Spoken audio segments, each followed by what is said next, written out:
جی دوستو، گزشتہ روز بھارت کے ہوم منسٹر امیت شاہ نے بھارت کی پارلیمنٹ میں 2019 کا جموں اور کشمیر ری آرگنائزیشن ایکٹ اور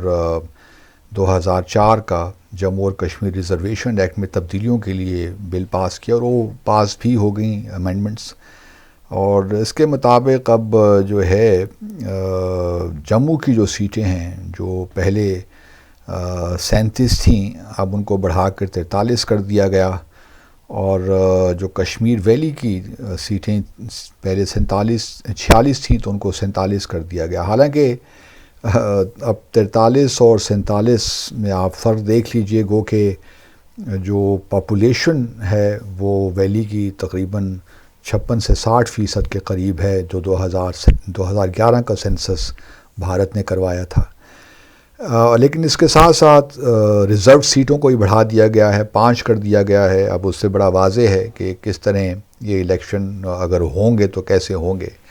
پھر ایک اور کام یہ بھی کیا کہ 24 سیٹیں آزاد جموں اور کشمیر، جس کو وہ POK کہتے ہیں، اور گلگت بلتستان، ان کے لیے بھی ریزرو کی گئیں، وہاں کے لوگوں کے لیے. ان کا خیال ہے کہ یہ یہاں بھی جب بھی ان کو یہ علاقہ واپس ملے گا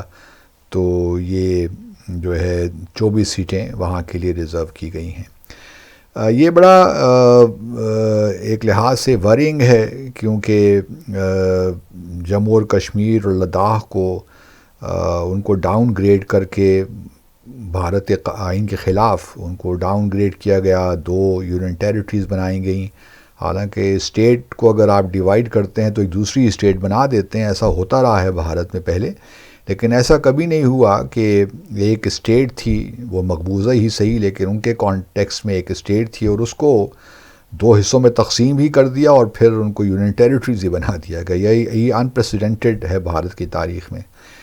تو اب بھارت جنتا پارٹی کو پتہ ہے کہ وہ انتخابات تو اس طرح جیت نہیں سکتی، تو وہ ایک کانسٹیٹیوشنل ریگنگ کر رہی ہے ایک لحاظ سے. اور چونکہ اس وقت اس کو میجورٹی حاصل ہے، وہ امینڈمنٹس لا کر پاس بھی کروا سکتی ہے، جس طرح 5 اگست 2019 کو کیا تھا. تو انہوں نے اب یہ کارروائی بھی کی ہے کہ ریزرو سیٹیں کر دیں، تو آبویسلی وہ کشمیری پنڈت جو ہیں انہی کو ہی ووٹ ملیں گے، انہی کو ہی وہ سیٹیں ملیں گی. تو ایک لحاظ سے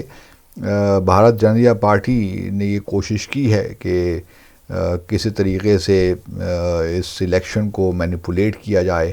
اور اس قسم کی اب چالیں وہ چل رہے ہیں. اب الیکشنز کب ہوتے ہیں اس کا تو ہمیں معلوم نہیں ہے، گو کہ ڈی لیمیٹیشن کا پروسیس بھی ہو گیا ختم،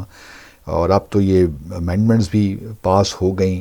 اور جو وہ چاہتے تھے وہ بھی ہو گیا. اب دیکھنا یہ ہے کہ آیا الیکشنز بھی ہوتے ہیں کہ نہیں ہوتے. اور جو بھارت یہ کلیم کر رہا ہے کہ جی بڑے حالات بہتر ہو گئے 2019 کے بعد، اگر ایسی بات ہوتی تو اب تک الیکشنز ہو ہی جاتے. لیکن ایسا ہو نہیں رہا، یا تو سیکیورٹی فورسز کی تعداد میں کمی آ جاتی، وہ بھی نہیں ہو رہا. ہاں، اور نہ ہی جو کالے قوانین ہیں، UAPA ہے یا DSA ہے یا پبلک سیفٹی ایکٹ ہے، کوئی بھی وہ قوانین بھی اس طرح لاگو ہیں، اور سیکیورٹی جو فورسز ہیں وہ ہر کام امپیونٹی کے ساتھ کر رہی ہیں. تو اب یہ جو بل جو امینڈمنٹس ہوئی ہیں ان 2 ایکٹس میں، 2014 2019 کے ایکٹس میں، تو یہ خود بھی اس بات کی عکاسی کرتی ہیں اور دلیل ہیں کہ بھارتیہ جنتا پارٹی کا یا انڈیا کا، بھارت کا جو بھی وتیرہ ہے، جو بھی اس کی پالیسی ہے جموں اور کشمیر کو لے کر، وہ کامیاب نہیں ہو رہی. کم از کم جو لوگ ہیں جموں اور کشمیر میں، وہ اس بات کو تسلیم نہیں کر رہے کہ ان کا جو اسپیشل اسٹیٹس تھا وہ چھن گیا،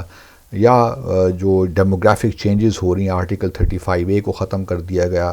تو ان چیزوں کو وہ ابھی تک انہوں نے تسلیم نہیں کیا. گو کہ ہمیں اس طرح پروٹیسٹ اور ایجیٹیشن بھی نظر نہیں آ رہے، لیکن اس کی اور وجوہات ہیں. لیکن اس کا ہرگز مطلب یہ نہیں ہے کہ اگر لوگ باہر نہیں نکل رہے اور اتنی پابندیاں ہیں، ساری سیاسی قیادت جو ہے وہ جیلوں میں ہے، تو ایک مشکل حالات تو ہیں. لیکن اس کا ہرگز یہ انفرنس یہ ڈرا نہیں کیا جا سکتا کہ جموں اور کشمیر کے لوگوں نے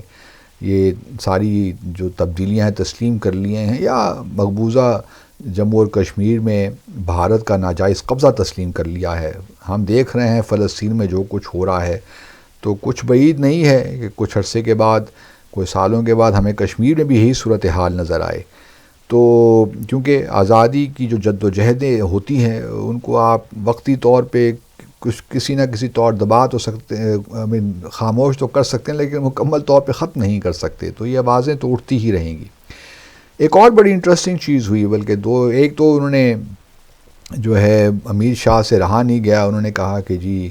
آزاد جموں اور کشمیر، جس کو پی او کے کہتے ہیں، گلگت بلتستان، یہ بھی کشمیر کے علاقے ہیں، بھارت کا حصہ ہے، تو یہ بھی ہم واپس لیں گے، اور جو 22 فروری 1994 کی جو پارلیمنٹ کی قرارداد ہے اس کے مطابق یہ جو علاقے ہیں یہ بھی بھارت کا حصہ ہیں۔ تو جو